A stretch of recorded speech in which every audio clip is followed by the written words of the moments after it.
Ladies and gentlemen, we got a family coming up representing Nagee Green. This is Maureen Black.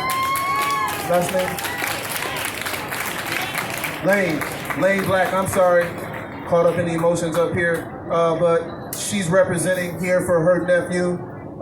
Please give a round of applause for this family that came a long way to come here to speak to you guys about their experience in the criminal justice system. Happy Juneteenth!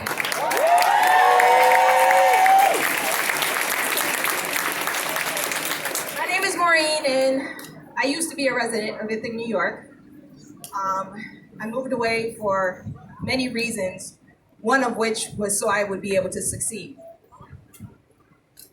The reason why we're here is this Juneteenth is extremely emotional for me and my family, because my nephew's freedom was taken away by the Ithaca Police Department, Judge John Rowley, and District Attorney Matthew Van Houten.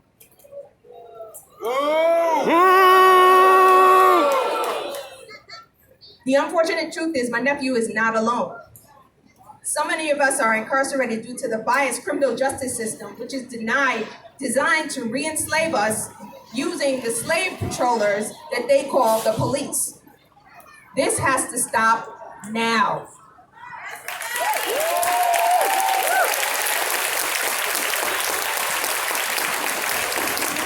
We have been fighting for my nephew's freedom for the past 4 years. 4 years is a very long time for an innocent man to be locked up. I met with Yusuf Salam from the Exonerated Five, and he told me that the process to incarcerate is easier than the process to unincarcerate. Think about it. It's so easy to lock us up, but nearly impossible to undo their mistakes.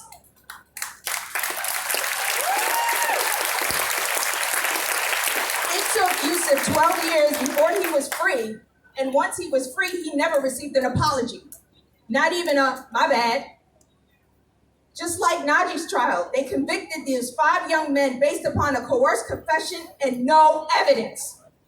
Why is the system allowed to lock us up with no evidence? The Exoneration Initiative has adopted Najee's case.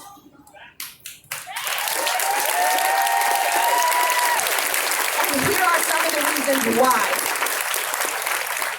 Eyewitnesses' descriptions of the assailants did not match Najee's description. And none of these witnesses were ever called to testify at trial. No DNA linked Nagee to the victims or any evidence. And to add insult to injury, the police knew all along of a video recording of the incident, but no investigation was done to obtain a copy of it. This could have proved his innocence. During the trials, there was blatant favorism in the courtroom. Judge Rowley blocked every single motion, objection, including Najee's request for a new defense attorney. Judge Rowley also blocked Nagee from having any experts testify against Van Houten's experts because the state would have to pay for it. The jury foreman in the second trial was a former client of Van Houten and admitted on court record that he could not be impartial. But they allowed him to stay, and that resulted in his conviction.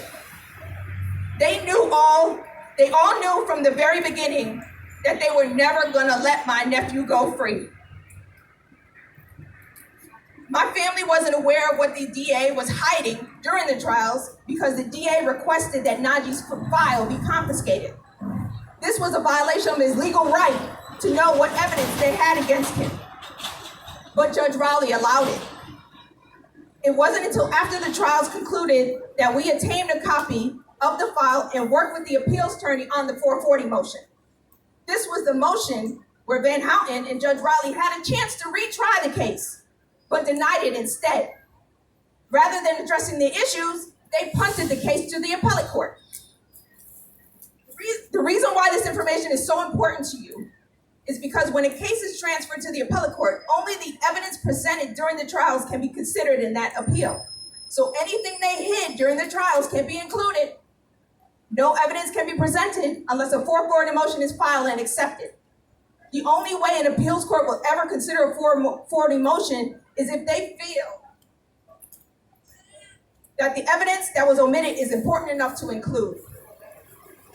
The DA's plan all along was to keep this information hidden. The prosecutors know this, defense attorneys know this, and it's all part of the game to keep us locked up. Well, guess what? The appeals court accepted the 440 motion in Nagee's case.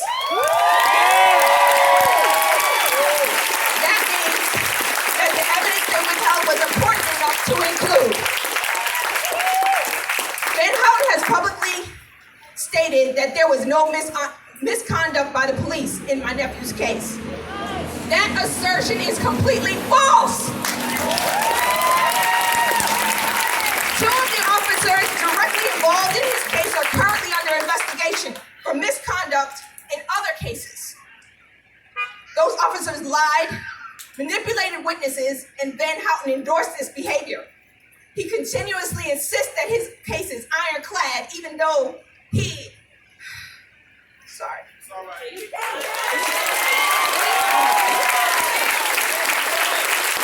Even though he has publicly admitted to moving too fast to convict on other cases. This is not a mistake that a district attorney should be allowed to make. My family has been constantly harassed and profiled by the IPDs, all so that we would be quiet and afraid to fight back. Well, we don't scare that easy. Our mission is to fight police brutality and the wrongful incarceration of our people.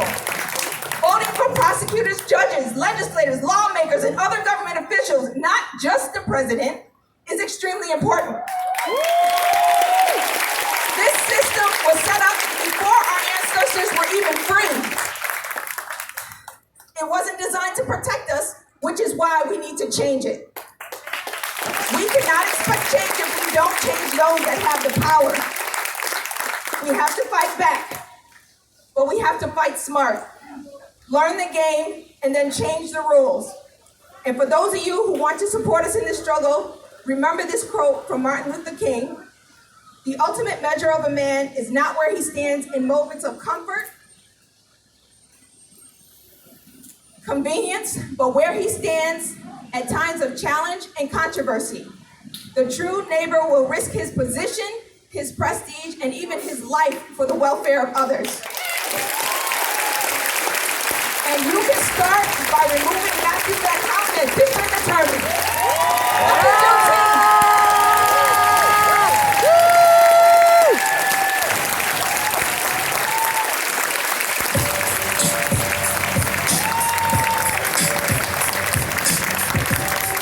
Free Nagee Green! Free Nagee Green! Free Nagee Green! Free Nagee Green!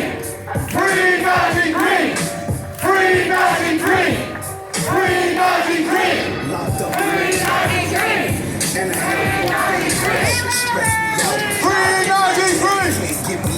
Nagee Green! Free Nagee Green! Free Nagee Green! Free Nagee Green! Free Nagee Green! Free Nagee Green! Let's go! Free Nagee Green! Free Nagee Green! Let's go! Free Nagee Green! Free Nagee Green! Let's go! Free Nagee Green! Louder! Free